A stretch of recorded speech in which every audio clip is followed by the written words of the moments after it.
Hi, I'm Betsy Selvam, and today I'll talk about my three pieces: Leave Me Alone, Growing Ideas, and Impressions of a Bazaar, that were published in Samjoko Magazine. I'll read the artist statement. Leave Me Alone and Growing Ideas are digital illustrations about aloneness and nurturing creative imagination. Aloneness is a characteristic that many creatives embrace and yearn for. Being alone is anything but lonely. Reading, writing, and creating art all demand a personal space where one can be alone in peaceful silence to think and to imagine. As a neurodivergent creative, aloneness is always a requirement for me. It's a prerequisite and a portable sanctuary that allows for growth. Impressions of a Bazaar, on the other hand, is a painting that tries to capture the color, movement, and nostalgia of a particular place. The associations and feelings we attach to any place transform our overall experience of it. The impressions and memories we are left with are always tinged with more than what was really there.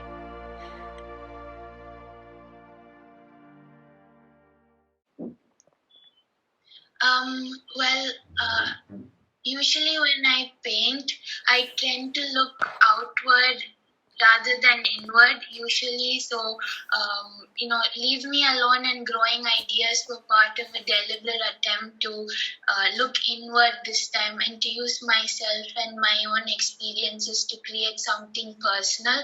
So, as I mentioned before, I'm a neurodivergent artist, so that means I'm on the autism spectrum, on the high functioning on the high functioning part of it, if I can put it that way. So for me, being alone and communication has always communication has been sort of a problematic area. So while I'm alone, I've tried to educate myself on how to communicate, and art has been very vital in helping me to communicate. So I identified this, being alone, this aspect, as an integral part of myself. So that's why I wanted to create these two pieces. And Impressions of a Bazaar is kind of on the opposite side. This is what I was talking about earlier. That was looking outward. That's what I usually did before creating these two pieces. So this one was inspired by the places that are around me. So there are many bazaars and very ordinary looking places, but our own well we sort of influence, our own impressions of these places are different. So these subjective experiences, I think, are what sort of went into this painting. And that's an older piece that tried to sort of capture the movement and the colors of a bazaar.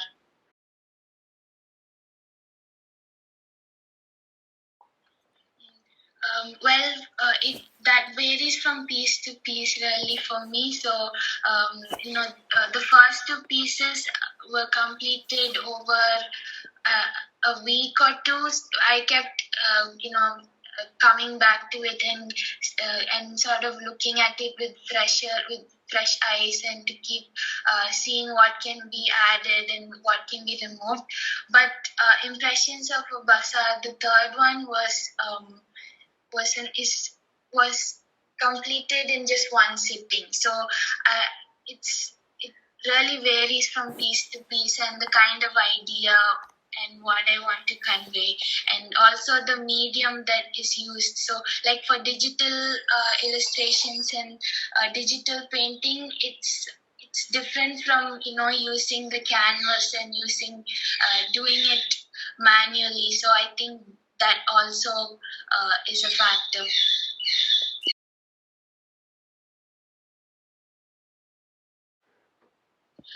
It's definitely knowing when the piece is done, when it's finished.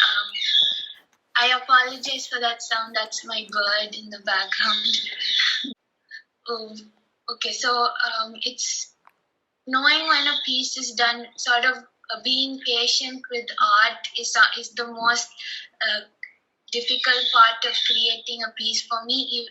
And even in these three pieces, I could really identify that in the process of creating them. So there's this urgency to finish a painting at just one go, and that's not always possible. So you have to learn to sort of let it rest and come back to it another time, and then just be patient with it. So for me, it's knowing when a painting or when a piece is done. That's the most difficult part, and being patient with it.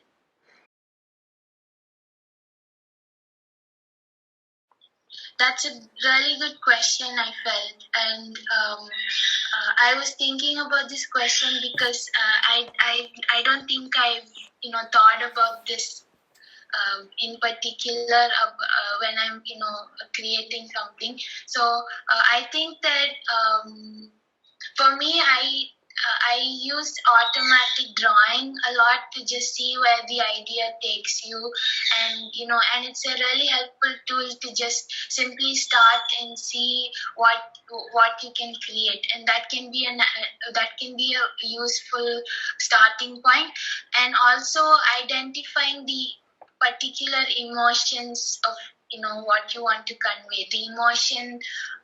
The emotion you want to convey makes it a lot easier for you to determine the aesthetic of the piece, how you want it to look and everything.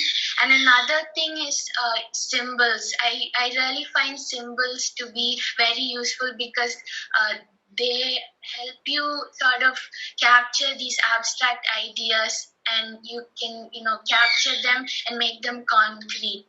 So symbols, and they're already there. So these, you can use them to capture an idea and make them tangible and concrete. So I think these are useful starting points to forge an idea into an image.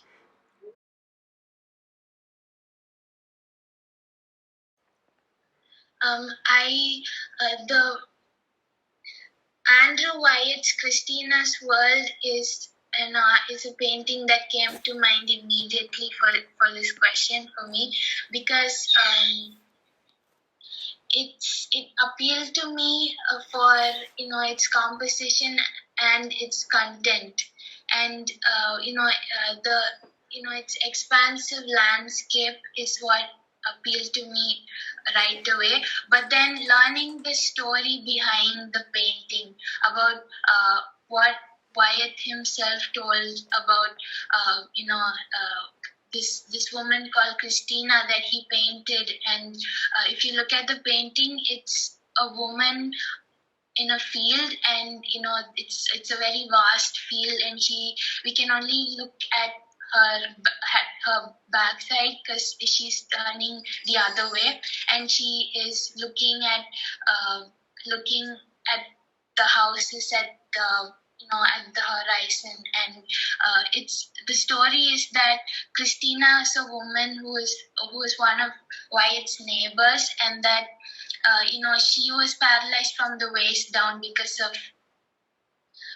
a a disease. So Wyatt painted her to try to capture that physical disability doesn't mean that you're limited in other ways. And so that captured me a lot. So what I felt was exemplary is that, like I said, the composition elements and the whole aesthetic of the piece appealed to me greatly. The almost bleak colors of the painting especially was to my liking, but also it made me think about perception. Like there's been some controversy about the piece, because over the fact that Wyatt used his wife as the model for Christina for the sake of beauty. So how is this question of the perception of disability is raised there, I think. But for me personally, what struck me was that one person's disability or difficulties are perceived differently by another person. So the person experiencing it will experience it differently, and it's a completely different thing for them. So I think that a disability doesn't mean that it's something that is limiting. It can be empowering, it can strengthen you in different ways. And so for me, being on this spectrum, I was diagnosed when I was 16. So from then, even now, I learn every day something new about this. So in the painting, with this painting reminds me that a disability or a difficulty doesn't mean that your world is limited. It can be freeing in various other ways.